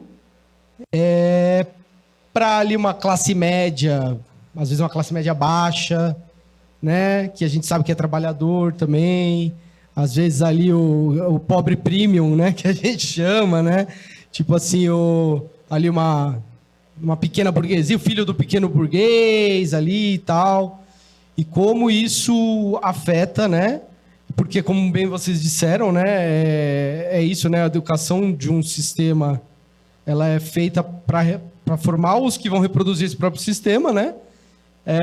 E isso atravessa a escola pública, a escola particular, e inclusive a gente tem esse processo todo de privatização agora das escolas públicas, que vão entrar também empresas e monopólios aí do imperialismo. Então, aí queria que vocês, enfim, discorressem um pouquinho sobre isso. Obrigado. Lá, quem pode ir agora? Bom, eu vou começar aqui, principalmente pela fala da Márcia, né, que ela já jogou a bola para mim, né? Mas mesmo assim eu chamou muita atenção a fala dela, que essa questão, né, da luta econômica para a luta política, né? Como que, e quem falou antes da Márcia também, né, perguntou isso. Qual que é o seu nome? Hugo. né? Como que a gente consegue organizar essa categoria, né? Ainda mais da educação, cada vez mais pisoteada mesmo, né? Cada vez mais parece que a gente vem sendo vencidos, né? E uma coisa assim que a gente tem que sempre ter em mente, né, é aquela questão do trabalho, que ele é contínuo, né? Ele é sistemático, ele é ininterrupto. Então a gente vamos lá, vamos sair de uma reunião. Vamos sair da reunião não só com o estudo, beleza, fizemos a leitura que seja lá de um capítulo de um livro, do jornal, seja do que for, mas sair com propostas, seja da passagem pelos locais. Então, às vezes, se negligencia, assim, sabe, se não dão tanta importância a esse trabalho que ele é um trabalho de formiguinha, um trabalho que ele é presencial também. Claro, né, a gente tem a questão de vamos divulgar as coisas na rede, ter a comunicação, ela é essencial, mas a gente tem que também estar nesses espaços, como a Márcia mesmo falou. Estar na CIPA é um saco, você chegar lá em 1 hora de reunião, você não conseguir falar quase nada, porque é o tempo que eles dão para a gente, em 1 hora por mês, e ainda chegam para a gente com tudo pronto. Ó, gente, vamos fazer a leitura disso aqui, assim, para desmobilizar mesmo. A gente chega com uma questão, olha, a norma é tal e tal, está falando que é para fazer isso, e a gente não está cumprindo. E aí, senhor presidente da CIPA, por que não está cumprindo? Aí, assim, eles silenciam. É chato isso? É chato, mas a gente tem que estar ocupando esses locais. E seja para as fábricas também, né? Fazer as nossas panfletagens, pegar esses contatos. Pode parecer assim, hoje, nossa, eu saí daqui, não vendi nenhum jornal, não consegui lá uma assinaturinha que eu precisava, nossa, né? Parece meio que desanima a gente, né? Mas eu lembro até hoje, né, que eu estava assistindo um documentário, assim, que estavam uns depoimentos do Léo Péricles, né, o presidente da UP. Aí ele falou assim, que ele veio do movimento estudantil, aí ele falou que ele estava uma vez, ele sempre passava nas escolas, né, sempre chamando os estudantes, isso. Aí chegou eu não lembro se era greve, assim, do que era, uma manifestação. Viram ele e falaram, eu vi esse cara passa em sala de aula, ele conversa com a gente, é nele que eu confio, assim. E isso me criou, assim, muito essa perspectiva, assim, de a gente tem que estar nos locais, entrando em sala de aula, indo nas portas de fábrica para conversar com os trabalhadores, mesmo que não sejam da nossa categoria. Então, é um trabalho que ele é moroso, né? Não é uma coisa que a gente vai conseguir do dia para a noite, né? Mas ele é fundamental, né? E com professores, assim, existe assim essa dificuldade que a gente vem percebendo, que muitos professores eles acumulam cargos ou têm uma escola pública, uma particular. Então, assim, às vezes a gente chega, olha, tem uma reunião, inclusive tem reunião do MLC da Zona Leste na quarta-feira à noite, quem quiser, quem estiver interessado, né? A gente fala, né, com os professores. E aí, olha, mas eu trabalho nesse horário, ou eu fico de uma escola para outra, não aguento, o trabalho também muito exaustivo, né, que vem cansando mais a gente mentalmente, fisicamente também. E muitos professores têm relatado isso, vão no núcleo, depois falam, olha, hoje eu estou muito doente, começa a adoecer muito, né? E é uma das dificuldades que a gente percebe também, né, com essa questão do adoecimento, né, do excesso de trabalho. Fora que também existem outras correntes em disputas, né? Tem dentro dos sindicatos mesmo, a gente vê que, pelo menos na POS, tem vários, né? Enfim, nem sei listar quantas tem. E isso acaba influenciando também, né? Acaba meio que dividindo. Fora que os sindicatos, principalmente assim, a POSP, né? Como eu falo que eu tenho mais contato, que vem assim, freando essas lutas, isso vai cansando os trabalhadores também. Então, quando você chega a falar, olha, eu vou falar da POSP, ele já chega, eu não quero saber de POSP. Você chega dentro lá para falar com o trabalhador, não quero, é muito ruim, e eu já fiz uma vez ou outra, a gente quer greve e eles não querem, sim, são vários relatos que também cansam os trabalhadores, não é o sindicato que é ruim, a gente precisa chegar nesse trabalhador e falar, olha, não é o sindicato que ele é ruim, ele é um instrumento fundamental para a gente conseguir das pequenas para as maiores conquistas. Mas a gente precisa mudar essas direções. A gente precisa construir uma grande força para disputar essas eleições e a gente está nesses sindicatos, né? Esse é um dos maiores desafios. E, só para concluir aqui com relação ao MLC, assim, aqui eu falo mais pela Zona Leste, né? A gente tem o trabalho de professores, né? Que também a POSP, pelo menos da região mais próxima assim, daqui, né? Que é da Vila Prudente. Vem também, ai, mas não sabe, se incomoda com a gente para a gente passar em escola, né? Sempre tem esses atritos, né? Digamos assim, porque dentro da categoria também já não gosta deles, aí eles veem que tem uma força nova, já acha que ameaça eles, né? Enfim. E a gente vem construindo também trabalhos na assistência social, né? São trabalhadores, eles falam que é assistência social e educação infantil, que é uma categoria que está praticamente totalmente, né, terceirizada, se você for ver. São trabalhadores assim que eles relatam para a gente nas reuniões que muitos deles não têm nem acesso à alimentação, e às vezes nem no próprio serviço eles não podem comer a comida que vai para os assistidos, eles não têm o auxílio alimentação, então é muito precário, uns salários abaixo, porque é terceirizado, né, abaixo do que os servidores ganham.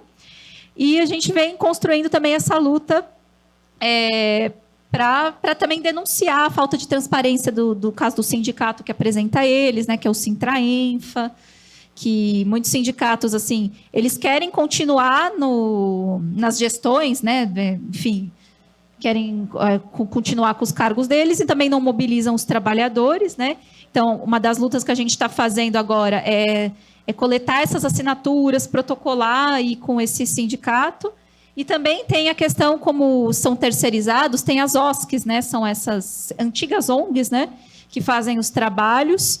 E uma delas, inclusive, é a Sebasp, se eu não me engano é esse nome, que é assim, elas faliram, né? O que acontece com essas empresas terceirizadas? Elas declaram falência, não pagam os trabalhadores, eles prometeram já pagar a primeira vez aqui em novembro, não pagaram, os trabalhadores estão fazendo essa exigência também com essa OSC, né? E a prefeitura fala que não é responsabilidade dela, que é da OSC, a OSC fala que que necessita da prefeitura, um fica jogando para o outro, e os trabalhadores aí, desempregados, sem receber. Então, é uma outra luta nossa também, que a gente está até marcando fazer um ato, né, em frente a essa Sebasp aí nas próximas semanas. A gente também vem organizando o trabalho agora, né? Começando o trabalho, principalmente com as fábricas. Então, a gente tem passado, inclusive, que teve a assembleia, né, da PepsiCo, porque todo mundo sabe, nessa questão da luta contra essa escala 6x1, ela tem tomado dimensões nacionais. Então, esses trabalhadores, inclusive, eles trabalham com esses turnos e eles estão trabalhando, né, nessa escala. Então, eles trabalham 6 dias, né, folgam 1, e eles saíram também revoltados com o sindicato, porque o sindicato prometeu para eles assim, olha, a gente não vai fazer greve, tá? Vamos acabar com isso, porque não pode ter greve, se tiver greve todo mundo vai ser demitido, né? Aquele papo que a gente já conhece. O que a gente pode prometer para vocês vocês não trabalham um sábado sábado vocês têm folga, e no outro sábado vocês vão trabalhar o que vocês teriam trabalhado nesse sábado. Tipo 6 por meia dúzia, vai. Não muda muito, é isso que os trabalhadores estão se revoltando, com essas direções sindicais. Então, assim, não sei se está tudo assim, completamente respondido, né?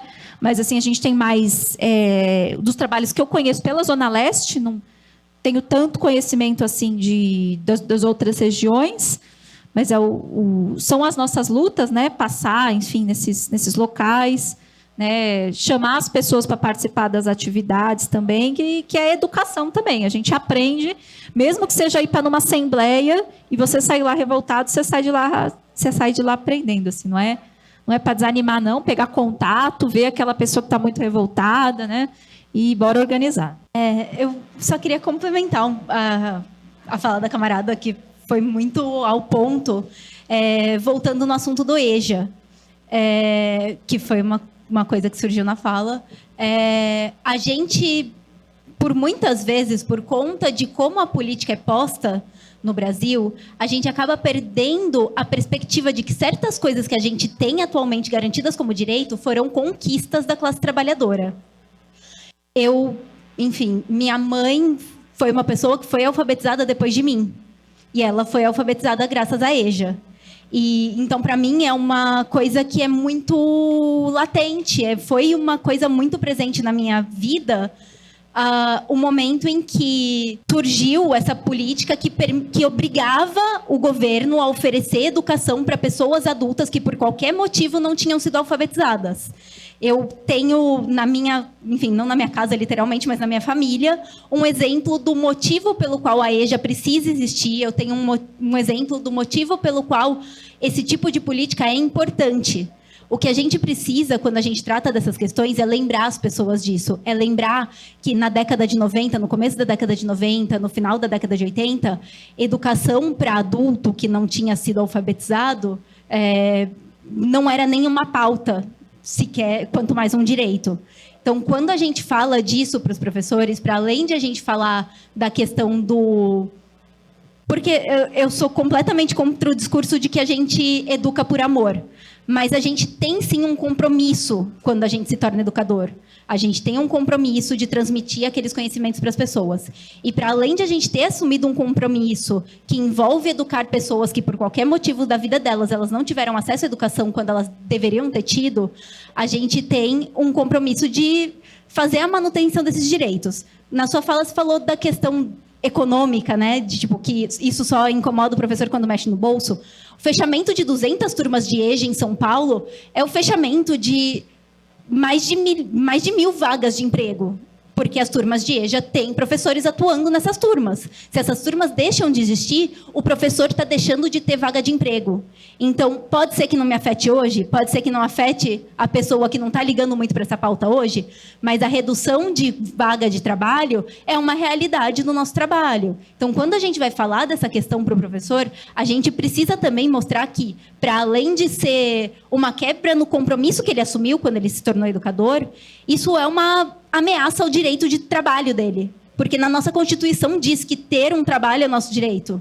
E a gente, óbvio, que sabe que isso não é garantido, mas a gente está sendo atacado em diversas frentes. E lembrá-los de que isso é uma frente na qual a gente está sendo atacado, talvez faça a pessoa olhar para aquela questão de uma forma política.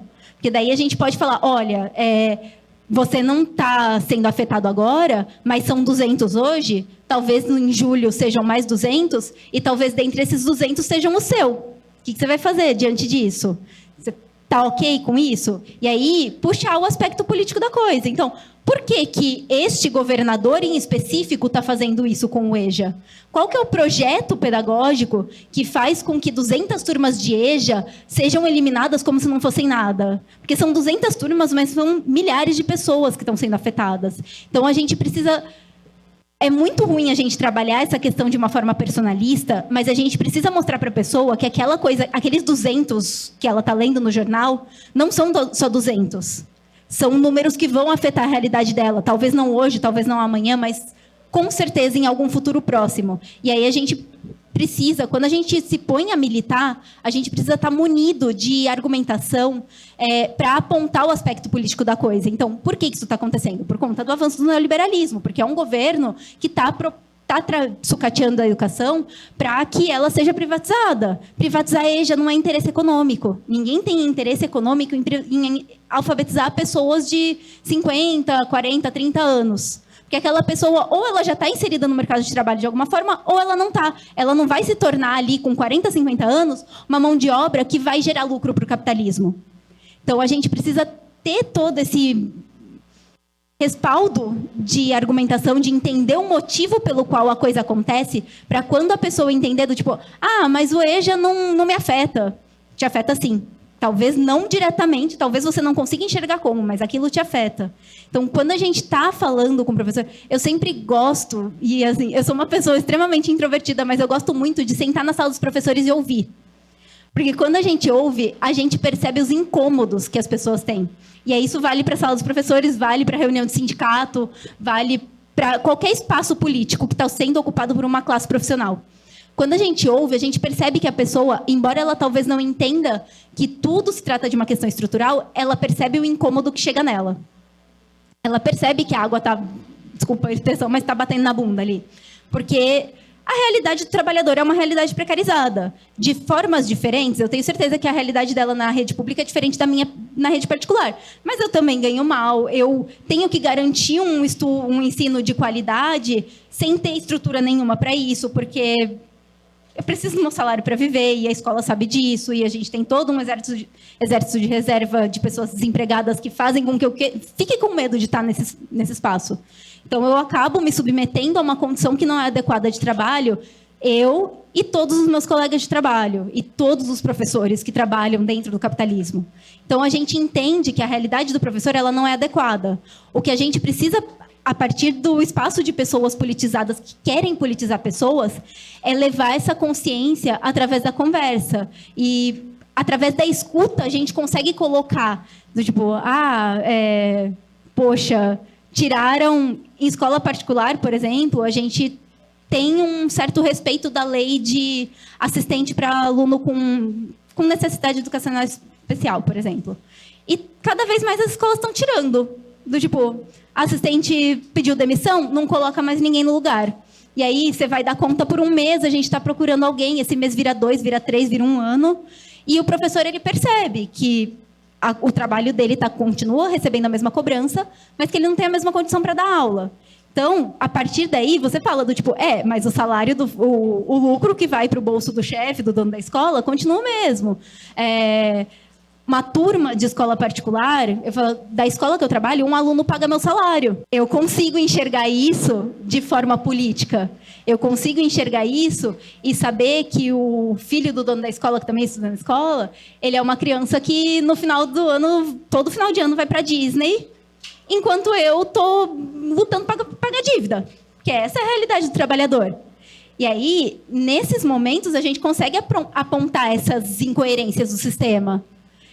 E aí a gente pega essa pessoa que está revoltada com a situação dela e coloca a questão do sistema e apresenta a solução. Do tipo, tem esse problema aqui, esse problema acontece por conta disso, e qual que é a solução? Se organize. E aí a gente mostra ali, do tipo, quer vir para uma reunião? Chama para a reunião do MLC, chama para o espaço que você consegue levar aquela pessoa para ocupar. Mas o importante é a gente estar com as pessoas e a gente não deixar que esse incômodo das pessoas se torne algo natural. É isso que a gente precisa combater. Pelo menos é a forma que eu...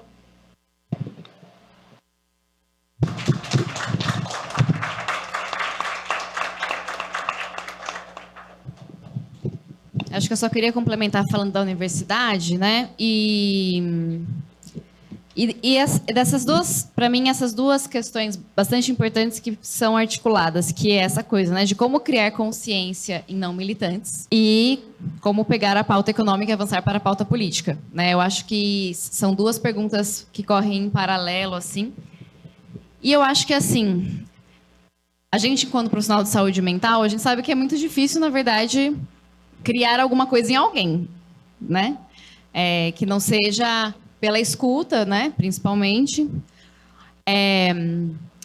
e que tem algo de uma certa sensibilidade que a gente vai tendo que desenvolver enquanto militância, que é de perceber que as pessoas elas têm diferentes tempos e os calos apertam de maneira muito diferente para cada um.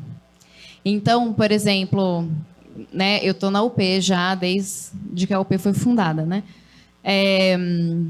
Tem gente que eu falo da UP desde que eu fundei a UP e que chegou na UP este ano.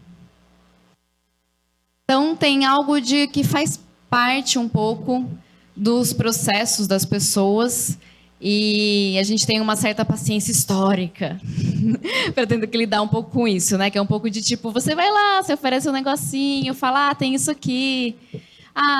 Olha só, no seu bairro tem esse núcleo, se organiza de tal dia, vai lá, vê qual é que é, né? Então, tem algo, às vezes, da gente, enquanto militante organizado, da gente poder sacar um pouco o tempo das pessoas, né? Porque tem gente que, se você espreme demais, espana, tem gente que, se você deixa muito solto, vai embora. Então, tem algo de um ritmo que a gente vai criando na medida em que a gente vai... se aprofundando um pouco nesse trabalho, porque é um trabalho, né? A militância é um trabalho sistemático, contínuo, etc. Né? E aí eu acho que o que vai criando consciência nas pessoas é a materialidade que elas vivem, né? Tipo, tem pessoas, a depender da classe social, né? O tal do pobre premium, por exemplo, que vão ser muito mais assediadas pela ideologia burguesa do que outras. E isso vai requerer mais trabalho para a gente poder pensar como fazer, de que jeito fazer, né? Então, é diferente você conversar com uma pessoa que ela percebe, por exemplo, que ela depende do trabalho dela para sobreviver, mas ela tem uma vida minimamente confortável. É diferente você organizar essa pessoa e você organizar uma pessoa que tem condições muito mais precárias de trabalho, né? Isso vai fazendo com que a gente precise pensar nessas formas de organização. E eu acho que a universidade, muitas vezes, é o lugar em que a gente tem mais dificuldade nisso, justamente porque as pessoas elas estão lá achando que elas vão ascender socialmente muito rapidamente e achando que elas vão ter um certo status intelectual e tudo mais que pode colocá-las em espaços mais privilegiados. O que não é verdade, né? A gente sabe que não é verdade, não acontece isso, mas as pessoas ainda assim se fiam um pouco nisso.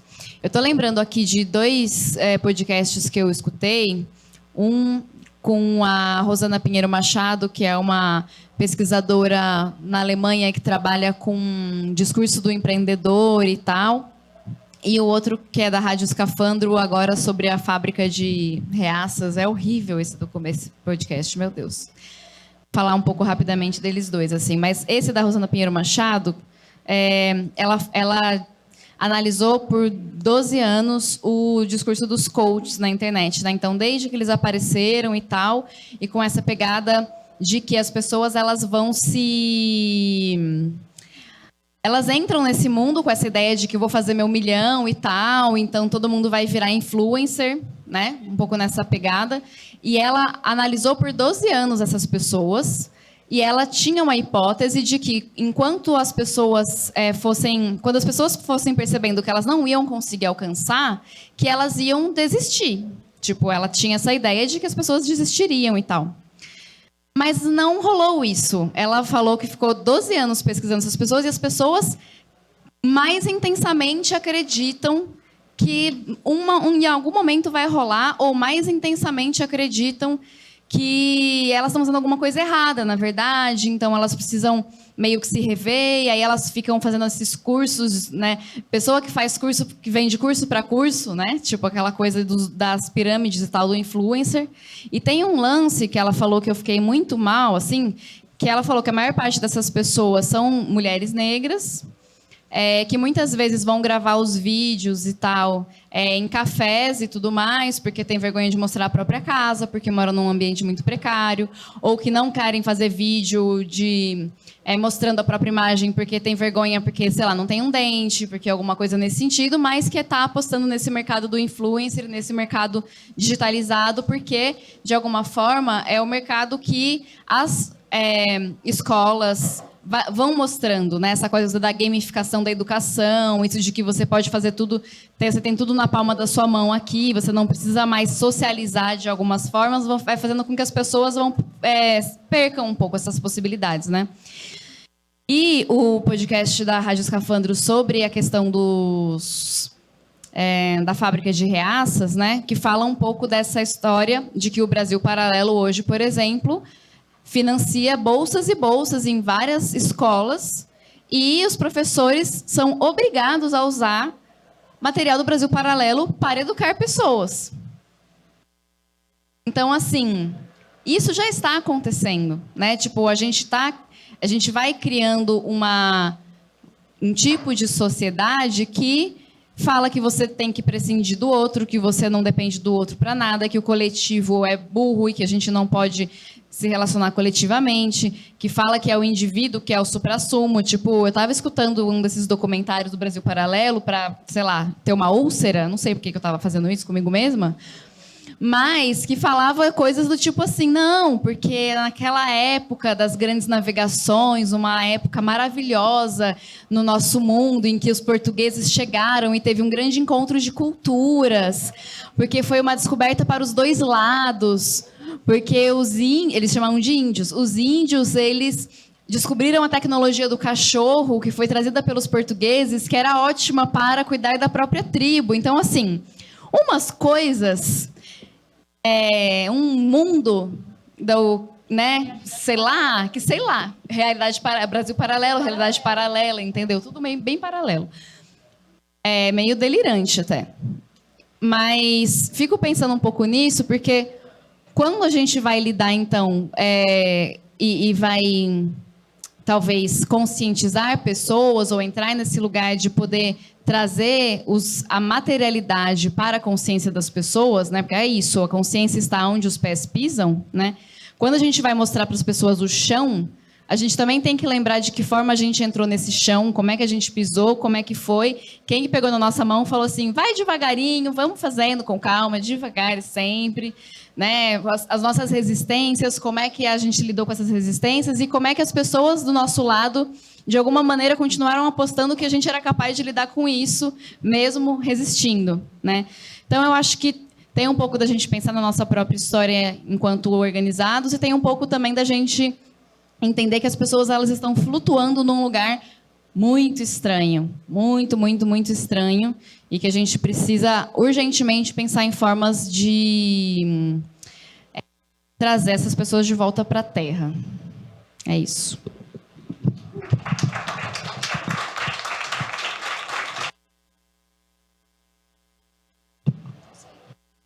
Só queria complementar aqui rapidamente essa questão, complementar o que ela falou também, dos nossos trabalhos, né? Como que a gente convence isso? É muito, muito difícil, né? Até bem subjetivo falar isso, né? Às vezes é um trabalho pequeno que a gente tem no ambiente onde a gente trabalha, né? Sei lá, a gente está sem uma geladeira. É muito ruim você estar num trabalho e não ter onde sem esquentar, deixar sua comida, enfim, para não estragar, né? Refrigerar. E, às vezes, você vai lá fazer aquela luta lá para ter o abaixo-assinado, enfim. Dentro daquele ambiente onde você está, aqueles trabalhadores, você ganha o respeito. Já vê e fala, olha, está fazendo alguma coisa, né? Uma pessoa que é de luta. E, às vezes, que nem a questão da cesta básica, né? Às vezes pode ser uma luta pequena, uma coisa imediata, mas depois, né, continuamente, né, crescendo esses trabalhos, ganhando esse respeito, né, essa moral mesmo diante dos outros trabalhadores, nossos colegas, enfim, a gente consegue também convencer, né? Então, às vezes, pegar um trabalho que é pequeno, que às vezes a gente fala, nossa, privatização, lutar contra a privatização, como o negócio é grande, né? Às vezes, uma luta pequena, né? A gente viu questão dos estudantes que ocuparam uma escola, foi na Zona Sul, recentemente, que a questão com eles era principalmente eles iam com os professores, que ia demitir os professores, né, que conta das escolas em tempo integral, as PEIs, né, o Programa Ensino Integral, que dá uma aula aqui, só falar como é que é esse programa aí, do que ele representa, enfim. Mas era assim, era uma coisa até pequena e que se tornou uma ocupação de escola, denunciar a privatização, denunciar o corte dos 11 bilhões aí que o governo está falando, então, né, pegar às vezes essas lutas menores e depois inflar, né? Acho que a gente ter isso no horizonte também é importante. Não, camaradas, assim, primeiro, em nome da Tamuia, assim, né, acho que a Clarice já falou algumas coisas, mas eu acho que queria agradecer a presença de vocês aqui. Eu sou a Renata, eu faço parte da coordenação estadual do Olga, Movimento de Mulheres Olga Benário, e também construiu a escola Tamuia. E aí eu queria trazer aqui um exemplo, né, que a gente está enfrentando, que acho que eu cheguei depois, mas acho que alguém falou, né, que já falaram um pouco sobre a Escola Estadual São Paulo. E eu queria trazer um pouco para vocês da experiência do Olga lá. Né, a gente tem um trabalho de Olga nas escolas, que é geralmente a gente vai fazer uma roda, uma leitura de algum texto, leitura da nossa cartilha, mas também com o objetivo ali de organizar estudantes, organizar mães, organizar professoras, né? Ser assim uma ponte para organizar categorias também. E a gente, né, na semana passada ficou sabendo que a escola vai ser fechada, não houve nenhum tipo, né, de aviso. Não, então, a gente não sabe muito bem qual que é o motivo, mas tem dedo do Tarcísio. Então, a gente pode imaginar as piores coisas possíveis. E, assim, essa escola, a gente vem construindo um trabalho muito, muito importante, assim, que eu acho que reflete muito sobre o que a gente está falando de educação revolucionária. Porque, por exemplo, aqui na Tamuia, a gente, ao mesmo tempo em que se baseia nas experiências de luta dos movimentos sociais, a gente, de alguma forma, leva essas pessoas que constroem os movimentos sociais a terem mais autonomia para a construção de conhecimento. Então, é meio que uma coisa retroalimenta a outra, vamos dizer assim. E essa escola é um exemplo, né, de uma abertura muito importante que a gente teve, que tem feito isso. Então, sempre que existe alguma dificuldade, né, tanto em termos de alguma dificuldade de convivência na escola por algum motivo que tem atravessamento político, ou então algum assunto realmente de conteúdo, né, chamam o Olga, né, porque eles sabem, né, a comunidade escolar confia no nosso movimento, e eu acho que é sobre isso que a gente está falando, né, utilizar a educação como um organizador, né? Então, não é só uma questão de que... tudo é muito grave, mas não é só uma questão de que esses estudantes vão estudar longe das suas casas. A gente não sabe se esses professores vão ter onde ser realocados. A gente não sabe para onde vão os outros funcionários. Como que ficam esses pais que estavam confiando na escola. Mas a gente, além de tudo isso, com certeza é uma política fascista. É uma atitude fascista do Tarcísio, né? E é um ataque porque eles estão vendo que essa escola está se colocando a criar uma realidade diferente, a construir um projeto pedagógico que é totalmente diferente do que ele prega. Então, assim, também é um convite, né? A gente vai ter um ato na frente da escola. A escola fica ali perto da estação Dom Pedro II. Na segunda-feira, às 7h, né, junto com toda a comunidade escolar, que está revoltadíssima. E eu acho que o nosso papel aqui, né, enquanto comunistas organizados, é a gente pegar essa revolta, né, e transformar em luta, em resistência e fortalecer essa comunidade tão importante, né, que já está servindo de exemplo para outras escolas, porque na nossa última atividade a gente ficou sabendo que a diretora, a vice-diretora, né, entrou em contato com as amigas dela para contar, né, acho que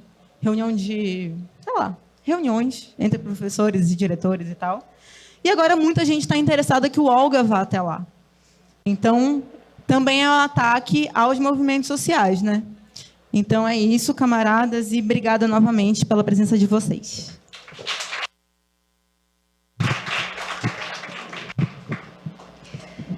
Bom, gente, queria agradecer, então, a todas, todos e todes que estão aqui nesse calor, conversando com a gente. Convidar vocês para continuar aqui, porque temos camisetas, sortearemos a rifa, temos edições Manuel Lisboa, temos Jornal A Verdade, e o nosso DJ está chegando e vai fazer um grande agito aqui. A gente vai retirar essas cadeiras, acho que ele vai ficar aqui em cima, né? Acho que tem mais espaço. Mas é isso. Queria também agradecer o Pub Resistência, né? Porque acolheu aqui a nossa atividade, primeira de muitas, eu espero. E é isso, camaradas. Muito obrigada por hoje à tarde. Obrigada a vocês também pelo convite.